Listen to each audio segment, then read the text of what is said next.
Hey, I don't mean to be mean or anything, but you American patriots have become a little soft, haven't you? Yeah, because you guys don't even have the bald eagle juice to stroll north and invade our country. And you could throw a stone from there and hit my tailgate.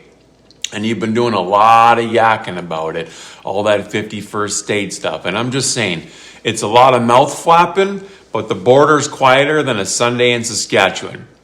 I mean, it's not like you're going to need Delta Force and the FBI to go in and capture the leader. Like, we'll let you in. Like, we'll show you where he is. And we'll probably just end up sitting around a fire making hockey jokes and cracking some brewskis. I mean, do you guys not like beer anymore? Is that the issue? I mean, really though, like you go and liberate the people of Venezuela because their government's committing crimes against humanity. Like, does our government, does it not commit enough crimes against humanity for you? Like, look at our MAID program here. It was just in the newspapers yesterday that the government recommended euthanasia program has reached over 100,000 participants. I mean, they even put an ad out on television making this program seem so beautiful and poetic. Honestly, I thought Morgan Freeman was going to jump on there and start narrating it. And I don't know about you, but I'm pretty sure that's some grounds for a little friendly northward liberation. Probably some group hugs after too, right? But what else is our government doing to us? Well, they're disarming us, and they're lying to Canadians through their mainstream media shills, telling everyone it's like for the purpose of reducing gun crime. And they're making people like me criminals, the most vetted, legal, law-abiding firearms owners on the face of the planet, and they're literally stealing all of our boomsticks. At this point, I should probably start paying them rent for my own gun safe. I mean, you guys, just those two things alone, the MAID program and the firearms confiscation program. Like, is that not good enough for you? Like, our prime dictator here just popped a Viagra and slipped into the sheets with China. And I mean, I'm not the sharpest tool in the shed, but isn't that like a national security risk for you guys? Like, what else has to happen in order for you guys to be like, yep, okay, it's probably time we move into the land of rainbow dust farts and go spray paint their maple leaf flag with stars and stripes? Like, what has to happen here? Like, maybe the government would have to put an economic rear naked choke on our oil and gas sector in the name of saving Free Willy, which just so happens to make our liberal dictators more money. Would you cowgirls saddle up on your pony pals then? Because that's what's happening here. How about the abortion laws, allowing you to take a baby's life all the way up to birth? I mean, if we did that, Trump would probably like crack his knuckles on national television and be like, I'm going to bomb the shit out of them. It's true. I don't care. I don't care. Oh yeah, but that is what our government is doing here, right?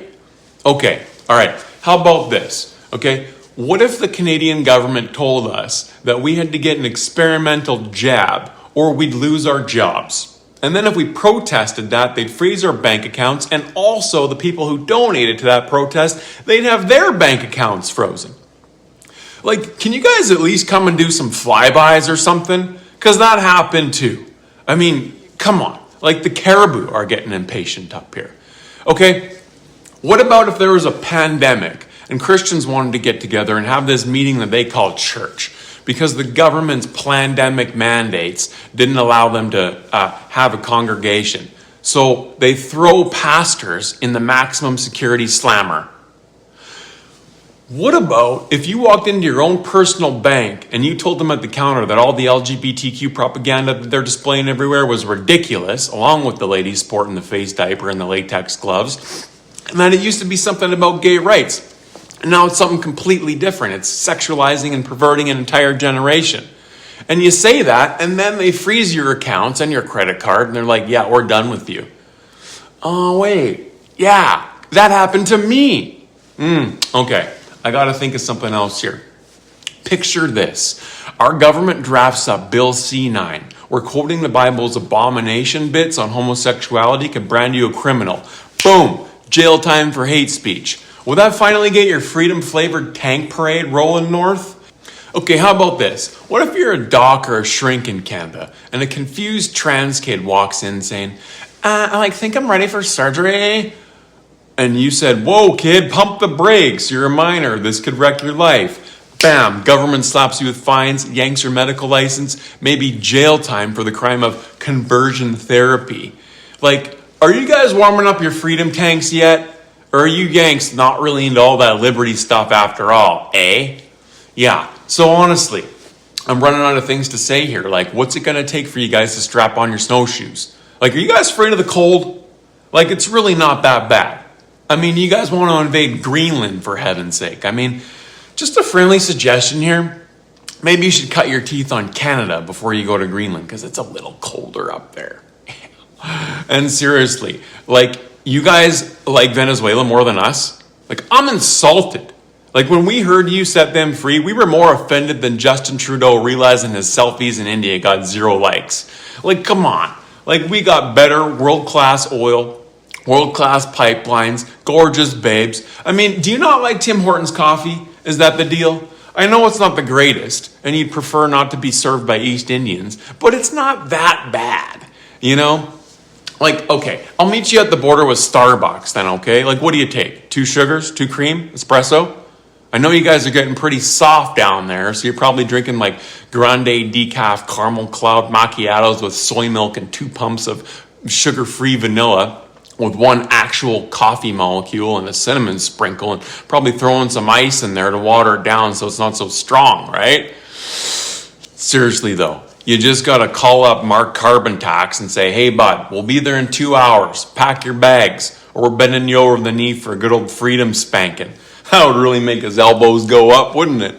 So America, quit tinkling around and get your tush up here already. Personally, I'd kill for an American passport. I spent 6 months ripping my motorcycle down on the West Coast into Mexico and back. Best time of my life. You guys are my brothers and sisters. When you're not acting like a bunch of child-sized soft-serve ice cream cones. And yeah, I know we got that nice guy rep, you know, but you're not going to hurt our feelings, right? We're pretty hardy stock up here in Alberta and Saskatchewan anyway. I can't vouch for the rest of the country. So until you guys grow a pair and roll north, please quit virtue signaling about your freedom fetish and bravery. Because not invading your defenseless beaver skin clad neighbors looks pretty cowardly, right? Pretty bad for that bad boy image, eh? So saddle up, all right? If it's too cold for you, yeah, wait till spring. All right, I'll bring you some cracked pepper and maple syrup smoked moose jerky, all right? Because the only opposition that you're going to face is some pronoun-perfect, non-binary white Karen screeching that your tanks can't park in the gender-neutral stalls. All right, I'm sure your big, tough freedom fighters can handle that resistance. So seriously, bring those big, black, beautiful AR-15s. We'll do some plinking out in the back 40. I'll put you up overnight. My wife's Ukrainian cooking will blow your mind, all right? And then we can plot where to ship Markarian and his liberals. Iran? Afghanistan? I'm sure Trudeau would love to tag around. Perfect time for him to break out the blackface and the turban routine one more time, eh? Don't forget to bring your firecrackers, all right? A few packs of Marlboros, and if you could just fly around some B-2 bombers, that'd be great too. That'd be super legit, just for the whole shock and awe vibe you guys like to put out, all right? Okay, thanks. Bye. Oh, hey, and you better like and subscribe, comment, all right? Because it's the only way things are going to shape up around here. Also, grab a copy of my book, Forged in the Fire, okay? It's on Amazon worldwide. Oh, and when you're there, grab a copy of my wife's book, The Smoke Behind Me. All right? Talk later. Oh.